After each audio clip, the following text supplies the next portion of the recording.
एक रात राजा विक्रम अपनी तलवार और बहादुरी के साथ पेड़ पर लटके बेताल को उतारकर वापस ले जा रहे थे।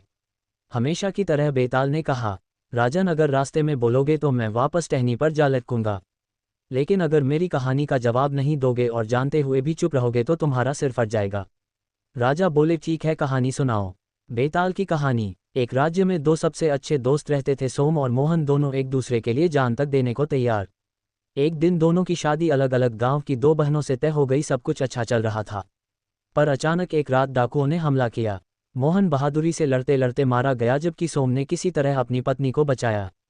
अब समस्या ये थी कि मोहन की विधवा रो रो कर कह रही थी, मैं अपने पति के बिना जी नहीं सकती, और सोम की पत्नी कह रही थी, मेरे पति जिंदा हैं, लेकिन मैं अकेले उसकी रक्षा नहीं कर सकती। राज्य में सवाल उठा, सच्चा धर्म किसका है, किसे सबसे ज्यादा सम्मान मिलना चाहिए? बेताल ने पूछा, तो राजन बताओ, इनमें से किसका कर्म सबसे महान था? विक्रम का जवाब। राजा विक्रम ने गंभीर होकर कहा, मोहन का बलिदान सबसे बड़ा था, उसने अपनी जान देकर अपनी पत्नी की रक्षा की, सोम तो सिर्फ जिंदा बच गया। लेकिन मोहन ने सच्ची दोस्ती और कर्तव्य निभाकर वीरगति पाए, इसलिए सबसे बड़ा सम्मान मोहन को मिलना चाहिए।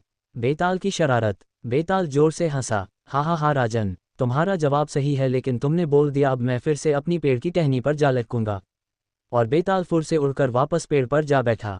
राजा विक्रम ने माथा पकड़ा और कहा, अरे यार, ये तो रोज का झंझट है। वीडियो पसंद आया तो लाइक और शेयर करें, धन्यवाद।